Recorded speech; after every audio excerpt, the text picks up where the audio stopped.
Ils ont quitté leur travail, ils ont quitté leur région et désormais ils sont à bord de leur fourgon et ils sillonnent les routes de France, bientôt d'Europe et par la suite des autres continents. Allons à la rencontre d'Elodie et Michael, des van lifers, des aventuriers des temps modernes.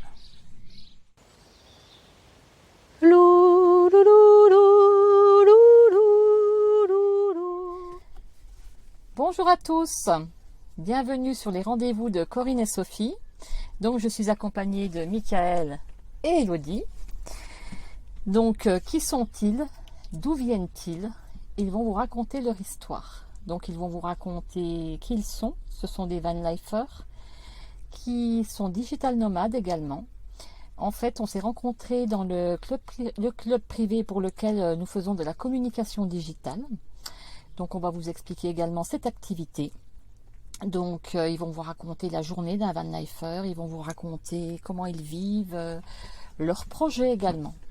Donc voilà, je vais vous laisser dans un premier temps, ils vont se présenter tout simplement.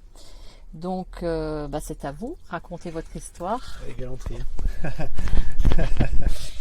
Alors moi c'est Elodie, j'ai 33 ans, donc j'ai travaillé pendant 15 ans derrière un bureau et puis je me suis rendu compte tout simplement que c'en était trop, que c'était pas pour moi, que ça me correspondait pas et j'étais à un tournant de ma vie où personnellement c'est pareil, me retrouver entre quatre murs, c'était pas pour moi.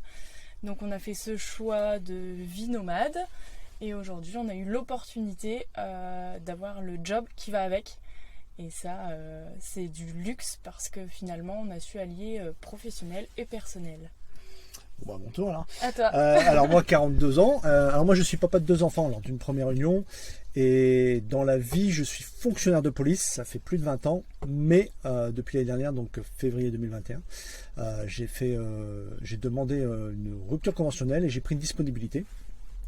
Et j'ai fait une première reconversion alors, en tant que sophrologue et professeur de yoga.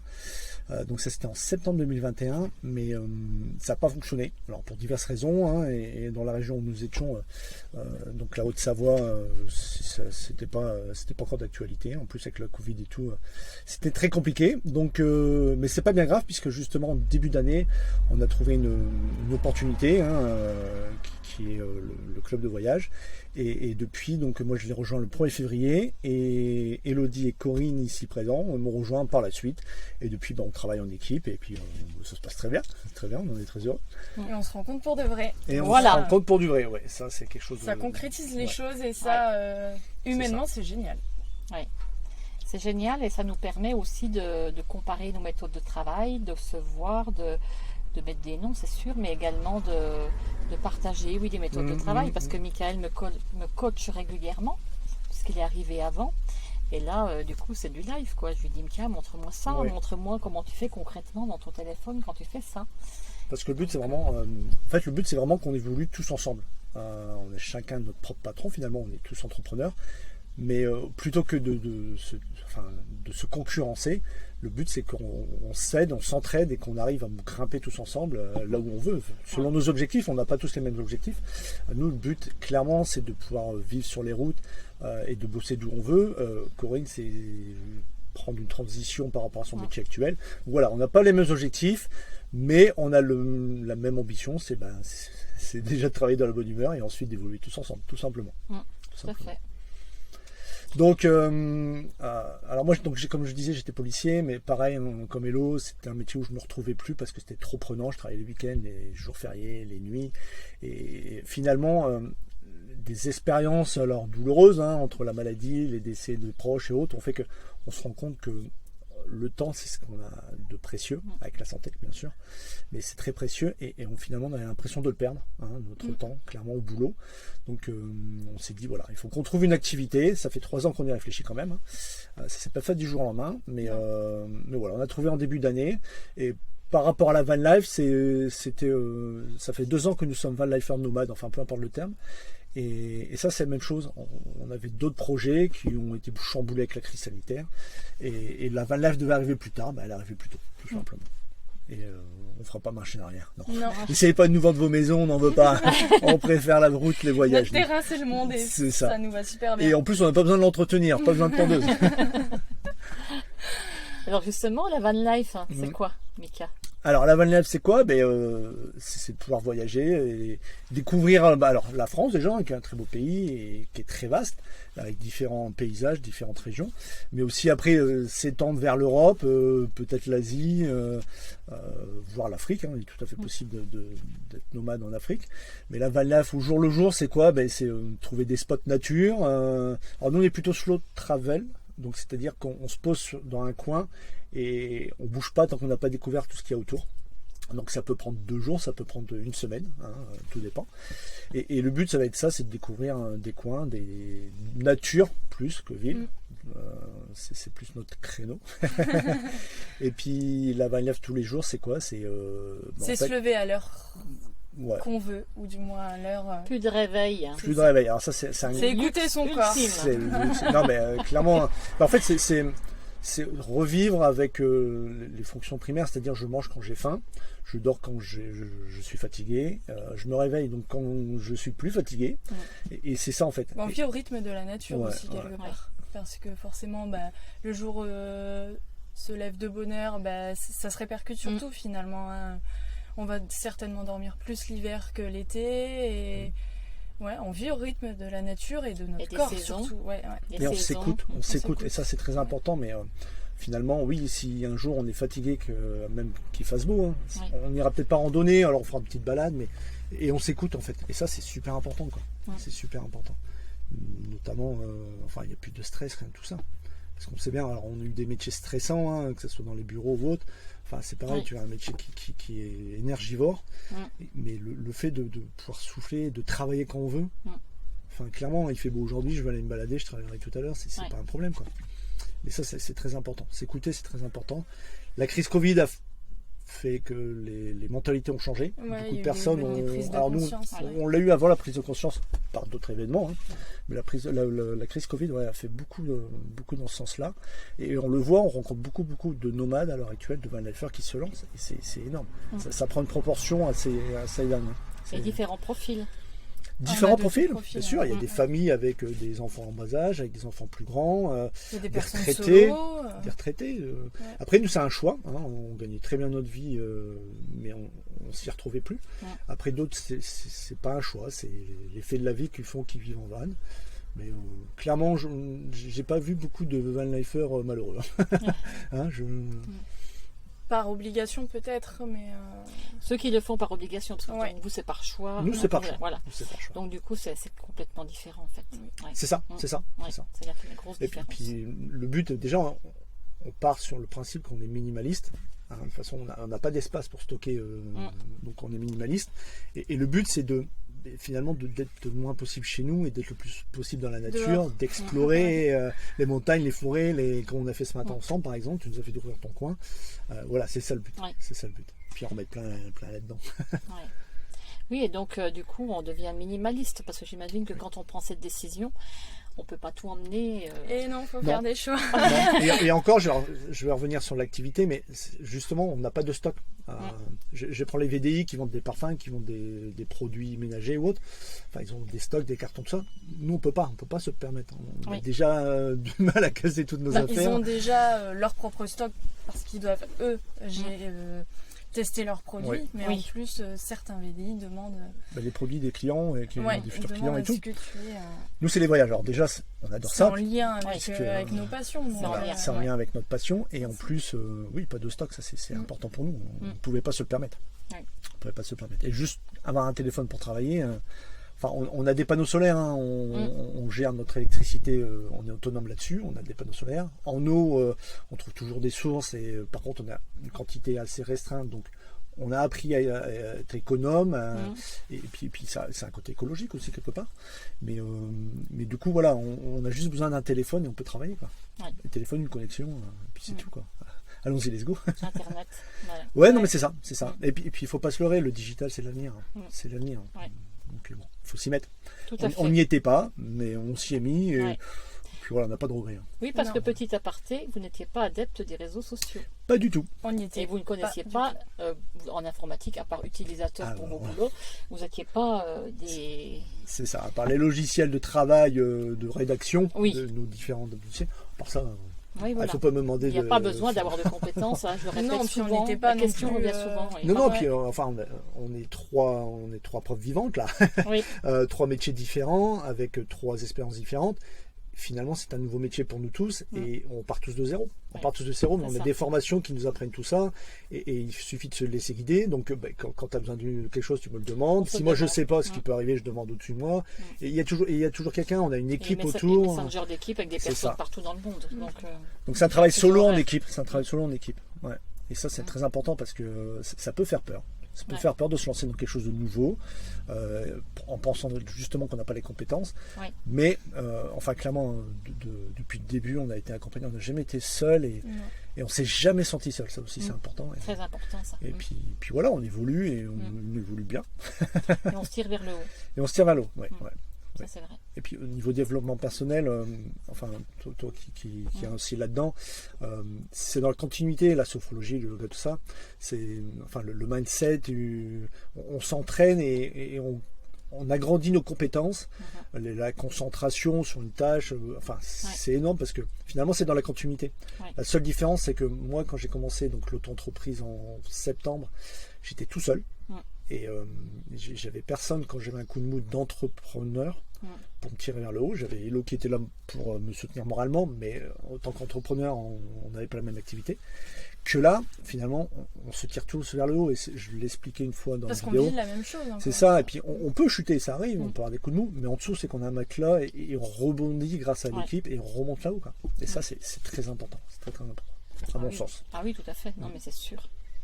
On a besoin de ça parce que c'est un travail, quoi. C'est un métier. C'est un métier, ça s'apprend et ça se développe et les nouvelles compétences, ça va s'acquérir au fur et à mesure. On fait des erreurs. Ouais. Ça fait partie du métier de faire des erreurs et dans tous les métiers de toute façon, je crois. Ah bah dans tous les métiers. On a Tout à fait. tous commis des erreurs un jour ou l'autre et on a appris de acquis des ça. compétences. On a appris de ça. En faisant. Ouais, c'est ça. C'est ça. Alors sinon, petite question pour avoir une idée en fait, c'est quoi la journée d'un van lifer digital nomade? Je veux dire quand voilà, on se lève le matin, donc le réveil n'a pas sonné, on est bien réveillé, il fait beau, il fait Finalement, pas beau, hein. il n'y a pas de journée type. Non, on y n'a a pas de pas journée type. Il n'y a pas de journée type parce que ça va dépendre de là où on est posé, de ce qu'il y a à faire aux alentours. Alors on essaie d'avoir quand même une régularité sur notre travail parce que ça demande d'être là au quotidien et Il y a une certaine organisation. il y a une Oui, certaine il faut organisation. être Mais régulier. non, on n'a vraiment pas de journée type. Ça va être... En fonction de la météo aussi, hein. S'il fait beau, forcément, on Tout à va fait, être ouais. tout le temps dehors. S'il pleut, dans ce cas-là, on va peut-être créer un peu plus de contenu, on va passer plus de temps sur l'activité s'il pleut. Mais ouais, sinon, s'il fait beau, de toute façon, la première chose, c'est petit déjeuner. Le café, petit déjeuner. Ça, c'est systématique. Primordial. C'est primordial. Puis après, on va peut-être travailler 1 heure, on va préparer le pique-nique, on va partir en randonnée, on va revenir, on va rebosser 2, 3 heures, 4 heures. Enfin, voilà. Ça dépend. D'ailleurs, je me suis incrustée au petit déj. Ça dépend vraiment de... Finalement, ça va dépendre de ce qu'on veut faire niveau perso, niveau passion de notre journée. Si on veut partir sur une randonnée de 4-5 heures, bah oui, on va se préparer le pique-nique, on va partir en pique-nique, donc on bossera un petit peu avant et en rentrant. Si ça va être marcher 1 heure, et ben on le casera dans la journée, mais différemment. On adapte du coup l'activité, notre job, à notre emploi du temps et plus l'inverse. perso, et plus l'inverse. Plus l'inverse, Et quand ça, tu as des horaires de bureau, tu sais que à 18h, si tu vas aller courir, c'est 18h, c'est pas bon parce que tu travailles. C'est ça. Là, moi, si je veux aller courir là, maintenant, je m'en vais, j'y vais, quoi. Ouais. Et Ouais. ça, c'est encore une fois, on s'écoute nous-mêmes, quoi. La On nature, s'écoute nous-mêmes, et puis, tiens, Ouais. j'ai rien à faire, je travaille un petit peu, et puis, il fait beau, je vais me promener, quoi. Et ça peut être. C'est au feeling. C'est au feeling. Et ça, c'est important, quoi. Et après, le choix des emplacements, donc du coup, c'est... Alors, il y a des applications, hein, justement, c'est dans l'air du temps, donc il y a des applications où on peut trouver des spots. Mais là, on a pour projet, donc, on remonte dans le Nord là, pour la fête des papas, pour mes enfants, parce que je les ai pendant les vacances scolaires. Donc, on va passer tout le mois de juillet dans le Nord, puis dans la famille, les amis. Et donc, là, on a décidé de partir en août, septembre, octobre, donc Pays-Bas, Allemagne du Nord, Danemark. On va visiter tout ce secteur-là. Après on revient donc pour les vacances scolaires et ensuite plutôt dans le sud. En fait, notre camion, s'adapte à la météo. voilà, parce que le fourgon il est espagnol. Et il aime pas trop les altitudes quand il fait -10, tout ça. Il n'y a pas le froid. Et il aime pas Voilà. trop la grosse chaleur non plus. Et la chaleur, ouais, pour un espagnol, il est pas top. Mais, du coup, bah voilà, on a décidé que l'été, on serait plus vers le nord et l'hiver plus dans le sud, comme ça, moins de chauffage l'hiver et moins de galère d'été dans le nord. Voilà, tout simplement. Mais après, des pays, on va en faire et plein, et voyager plein partout. Plein de projets. Ouais, de voyage, ouais. Et puis là, l'activité va nous permettre en plus alors déjà d'emmener les enfants, de faire découvrir un peu l'Europe, les capitales et autres. Et puis nous-mêmes voyager plus loin. En fait, on va refaire. Traverser Le les premier océans. projet, c'était vraiment le tour du monde. On avait calé ça sur 12-13 mois. Covid oblige, tout barré. Donc là, le but, ça va être de refaire ce tour du monde, mais. Étape par étape. Ouais, étape par étape. Continent par continent et non plus Ouais, c'est ça. toujours avec un retour en France. Mais du coup, pour les visiter enfants, beaucoup plus de pays. Plutôt que se dire pendant un mois je dois être là, un mois là, bah là voilà, on peut être 2 mois au même pays, sac à dos. Et Au puis, choix sur le moment. Au choix Voilà. sur Dans le moment l'instant et présent. les différents services puis en fonction de l'actualité du aussi. club vont aussi pouvoir nous permettre. De profiter des Mm. auberges de jeunesse ou d'hôtels. Voilà. Ouais. Ouais, À ça aussi. prix concurrentiel, enfin à prix très. Ah oui. Beaucoup plus accessible que ce qu'on trouve Voilà. actuellement. Bien Ouais. sûr. Tout à fait. Eh ben, c'est intéressant. Bah, Hein, je c'est ne vrai sais pas. que ça. Après, Si, c'est. après, voilà, se lancer dans la van life, tout le monde hésite parce qu'il y a beaucoup de questions. Savoir, je prends un fourgon, je prends un camping-car, je prends un van. Enfin voilà, il faut en fait établir ses envies. Ses envies, et à partir de là, finalement, tout en découle, quoi. Nous, on a pris un fourgon, par exemple, aménagé parce qu'il y a WC douche, comme Ouais, on on vit à voulait l'année. tenir debout, on voulait. Voilà, des un toilettes, van, une c'est peut-être douche. plus adapté pour des week-ends, des semaines, parce que justement, alors maintenant il y a Toit-Reva, mais c'est plus étriqué. Nous, on voulait là où les enfants pouvaient dormir aussi, donc on a fait ce choix-là. Le camping-car, c'était trop long, trop haut pour nous. On voulait être un peu plus Un peu, passe-partout. voilà. Donc voilà, en fait, il y a plein de critères qui rentrent en compte, mais tout ça, c'est des choix personnels. Et donc, alors, si vous voulez, on peut vous renseigner, il n'y a pas de problème. Mais encore une fois, ce sera selon vos envies, quoi, et selon vos objectifs. Voilà. Donc, la van life, ça se prépare quand même. Ça se prépare et mais- après, mais- c'est pas tout beau tout rose tout le temps. Voilà. Faut parler. Oui, Faut pas rêver, on peut parler des choses négatives de la van life, il y en a. Il faut vider les toilettes.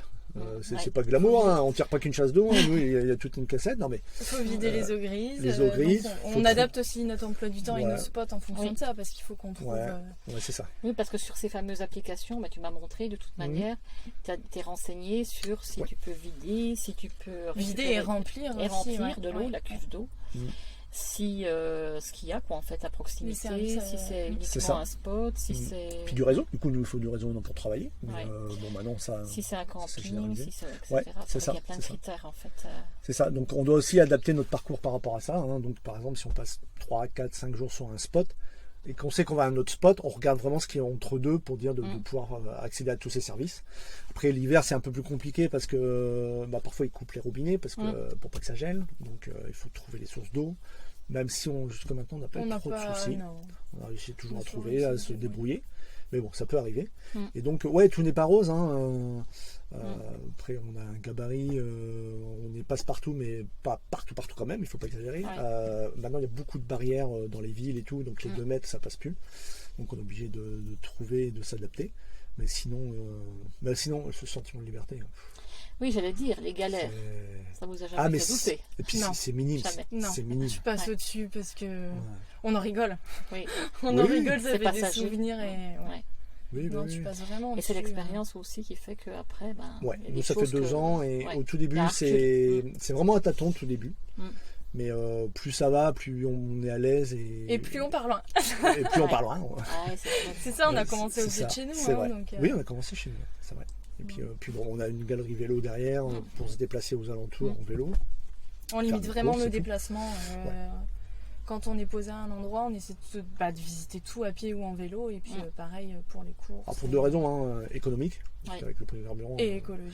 et écologique, parce qu'on essaie quand même de limiter notre Notre empreinte impact. carbone. Ouais. Et Ça va avec. Je pense que la van life et l'écologie. T'apprends. Ouais. T'apprends de tout ça. Donc je parlais de l'eau tout à l'heure, on était limité, on a 100 litres. voilà, on sait que on va pas laisser couler le robinet pour se brosser les dents. Ouais. On a un gobelet, on remplit juste ce qu'il faut, et tout ça. Hein. Mais ça apprend, et on se dit, et on fait référence à des pays où justement ils font des kilomètres et des kilomètres pour aller chercher de l'eau, ils ont qu'une jerrycan. Et là on se dit que voilà, c'est. Tu prends conscience des ressources primaires aussi. Que l'eau c'est précieux. C'est pas juste appuyer sur un bouton puis ça coule, super. Mais voilà. Appuyer un bouton et la lumière, parce que c'est pareil, on a les panneaux solaires, mais l'hiver c'est un peu plus de gestion, notamment rien que la lumière. Hein, donc, tu prends. Tu prends conscience de tout ça. C'est ça. Tu prends conscience de tout ça et puis tu évolues différemment du coup. Ouais. Mais même quand on a, tu vois, là on a passé 2 jours chez toi, quand on se retrouve chez nos proches, cette prise de conscience elle continue en fait. Parce que même quand on se retrouve en maison, qu'on va prendre une douche, vous gardez vos habitudes. On va éteindre la lumière derrière nous. Et inversement, on va même éduquer entre guillemets nos proches. Pour les enfants, c'est logique parce que c'est le but. Mais même son papa, ma maman, qui sont quand même des personnes beaucoup plus âgées, heureusement. Mais même les sœurs, frères, tout. Enfin, on essaie de leur faire prendre conscience. En fait, c'est ça. C'est tellement machinal, c'est tellement automatique depuis qu'on est petit que les gens n'en ont pas forcément conscience. Et donc vous avez un super rôle éducatif quelque part. Oui, après on a une vision différente et on essaie de l'amener sans être moralisateur, parce que voilà, nous aussi on a vécu en maison, on avait chacun notre maison avant de se rencontrer, on est passé par là et on comprend ce besoin de sécurité, de confort pour certaines personnes, mais nous on voulait plus de ça, parce que voilà, le temps que tu passes dans ta maison à l'entretenir, à faire la pelouse, à faire les haies, tout ça c'est du temps que tu fais pas, t'es pas dans la nature, tu profites pas. Tout à fait. Donc voilà, après c'est notre choix. C'est notre choix, c'est notre envie, c'est notre façon de voir les choses. choses. Mais je comprends tout à fait quelqu'un peut avoir ce sentiment de sécurité dans la maison. Tout à fait. Puis après, d'autres personnes qui pensent à vivre comme vous et qui franchissent pas le pas parce que faut quand même. Alors nous, oser, on a un mot d'ordre, hein, on a un mot d'ordre, c'est ça, c'est oser. Hein, on veut pas avoir de regrets, donc. C'est ça. Le but, c'est ça, c'est d'arriver au bout et se retourner en disant bon, j'ai fait quoi de ma vie et voilà. On fera peut-être des erreurs, on fera peut-être machine arrière, mais. Mais voilà, on ose, on essaie, on essaie tout du moins et on n'aura pas le regret de pas avoir essayé. Ouais, c'est surtout ça. C'est pas dire j'aurais dû. Non, mais c'est vrai que vous êtes heureux. C'est ça le principal. Et ça nous permet de lâcher prise quelque part et de vivre au jour le jour en fait. Parce que encore une fois, on vit en fonction de la météo et on va peut-être choisir aussi nos spots, nos lieux. En fonction de la météo, donc là on est remonté de la Haute-Savoie depuis début du mois et on a fait en fonction aussi, on remontait progressivement. Oui, on a visité le Jura, petit à petit jusqu'ici dans les Vosges donc, et puis là on va s'arrêter un peu du côté de Luxembourg, un peu la Belgique qu'on connaît déjà parce qu'on est frontalier. Et puis mais après ce qui est important aussi c'est quand tu pars comme ça en couple, c'est de rencontrer la moitié qui vit avec quoi. Oui. Parce que c'est pas tout d'avoir toi tes envies, mais si ta chérie a d'autres envies, clairement il sait pas qu'il y a conflit, mais que là on s'est trouvé des choses, donc on s'est trouvé voilà, on s'est trouvé il y a 3 ans et ça fait 3 ans qu'on cherche justement un métier qu'on peut passer tout le temps à deux. En fait on veut tout le temps être à deux. Et vous entraidez, c'est ça qui est chouette parce que c'est vrai que du coup ça aide quand même de travailler à deux dans l'activité. Dans l'activité, oui, au quotidien, notamment pour ce qu'on parlait de haut et bas. Ça permet de faire la balance. Ça, aussi, voilà, c'est ça. Ça, c'est important. Après, on a chacun notre business, on a chacun notre façon de faire, qui n'est pas la même, mais chacun ses résultats en fonction du temps passé dessus, parce que l'eau travaillait encore en début d'année et donc elle passait beaucoup moins de temps. Mais ouais, c'est très important. Et là-dessus, on raccorde, de toute façon, on raccorde surtout, je crois. C'est bien ça. À part que moi, je préfère le chocolat et toi le fromage. Mais elle mange du chocolat et je mange du fromage, donc ça va, on arrive encore à. Mais non, sinon oui, c'est important d'avoir. Quand tu es en couple, alors il y a beaucoup qui le font tout seul, mais quand tu es en couple et que tu as les mêmes envies, en fait, tu n'as plus de frontières. Tu n'as plus de frontières, tu n'as plus de limites et tu n'as plus de restrictions. Et là, on a plus. Alors, je ne vois même pas. Oui, il n'y a pas de. Non, il n'y a pas de restriction. Libre cours au voyage, à la création. C'est ça. C'est ça, on se laisse aller, puis on fait des super rencontres. Et c'est ça que j'adore dans ce métier, moi. C'est qu'on échange avec énormément de personnes de tout horizon. Alors vraiment de tout horizon. Et clairement, on a déjà un carnet d'adresses où on doit passer chez les gens, où on doit se rencontrer sur la route avec d'autres nomades. Mais vraiment. T'en es la preuve vivante. Oui, voilà. On se rencontre. Non, mais voilà, on se rencontre aujourd'hui, c'est grâce à ça en fait. Ouais, c'est ça. Et ça, c'est magique quoi. C'est magique parce que c'est pas que du virtuel finalement. Non, mais c'est ça, c'est des très bons côtés d'Internet. C'est très enrichissant de ce que partager. ça apporte. Ouais. Et nous, voilà, on a eu des métiers un peu compliqués d'un point de vue échange avec les humains. Mais du coup, on reprend confiance et on retrouve vraiment foi en l'humain. Là. Parce qu'on échange avec des personnes, avec des valeurs, même avec d'autres, hein, avec qui on s'entend moins, parce que les affinités, mais on rencontre vraiment des gens et ça nous permet vraiment de se sentir grandi et de reprendre Ça confiance. apporte, Ouais. oui. Et du coup, ça prend toujours des autres. Donc, et on n'hésite plus maintenant à aller vers les personnes. Quoi. Ouais. Alors qu'avant, on avait peut-être des réticences parce que, des a priori, hein, qui sont bêtes, mais ils sont là. Bêtes et non Alors fondées. que là, maintenant, clairement, on peut prendre contact avec tout le monde, c'est avec plaisir. Quoi. Oui. On sait on a toujours à apprendre de quelqu'un d'autre. Quoi. On sait qu'on a à apprendre, mais on sait aussi aujourd'hui qu'on a quelque chose à apporter. Ouais. Et c'est vraiment du aussi. coup dans cet esprit d'échange et ça nous donne envie d'aller vers les gens, tout simplement. Ouais, Ouais. c'est vrai. C'est joli. L'humain, la nature, non mais c'est vrai. C'est vrai. Bah, c'est vrai. Ah ouais, c'est joli, c'est vrai. Ouais. On y aspire beaucoup, on est beaucoup à y aspirer. On le voit hein, dans l'équipe. Hein. On C'est a ça. une équipe, ça rigole, Oui, et c'est ça s'entraide. L'humour, Et puis des gens de quatre coins du monde, hein, Oui. dont République dominicaine, Mexique, Thaïlande. Bah, puis complètement différents finalement. On a tous des parcours oui. différents, Totalement des différents. caractères différents. Ouais. Les métiers, C'est ça. métiers qu'on a eu complètement différents. Oui, il y a qu'on un passé personnel aussi totalement différent. Ouais. Mais c'est vrai. Et on apprend des autres et on se tire vers le haut. Et ça colle en plus. Ouais, puis alors quand tu rencontres les personnes en vrai, en chair et en os. Oh, c'est top. Non, mais alors franchement, c'est l'aboutissement, là. Ça prend C'est tout la son sens, là. concrétisation. C'est ça. Et là, tu dis, de toute façon, j'ai pas fait ça pour rien. rien. Ouais. Voilà, j'ai rencontré Corinne, ça y est. Non, mais c'est vrai. Et on c'est vrai, ira en voir d'autres, préparez-vous, on arrive. Ouais, on arrive, pareil. On fait le N'oubliez pas, on va menu. partout. Non, mais c'est vrai. Franchement, là, c'était 2 jours. C'était vraiment émotionnellement, en sensation, en tout. Quoi. C'était fort. C'était fort. Les petites larmes à la fin. Mais ouais. voilà. T'as pas le droit. Même au niveau culinaire avec le maroilles. Et culinaire. Allez, la tarte aux myrtilles, ne l'oublie. Non, c'était vraiment chouette. Cette belle rencontre en tout cas. Et donc, si vous voulez suivre Mika et Hello dans leurs aventures, que ça vous a donné envie de les suivre, n'hésitez pas à aller sur leur page Facebook. Ils ont une page Instagram en cours de création. Donc, je laisserai les liens en bas de cette vidéo. Si cette vidéo vous a plu, n'hésitez pas à mettre un pouce. Et puis également, si vous voulez des questions par rapport à l'activité que nous avons, avoir plus de renseignements, avoir des renseignements n'engage à rien. N'hésitez pas non plus à nous demander, à moi, ou à Mika, ou à Hello, comme vous voulez, des renseignements. Et nous vous renseignerons sans problème. Donc voilà, pour clôturer ce premier reportage, je vous donne rendez-vous dans 15 jours avec Sophie pour pour vous présenter quelqu'un d'autre. Voilà, en attendant, bonne continuation, à bientôt. Prenez soin de vous. Prenez soin Ciao. de Et vous. on s'abonne. On s'abonne. Au revoir. Au revoir.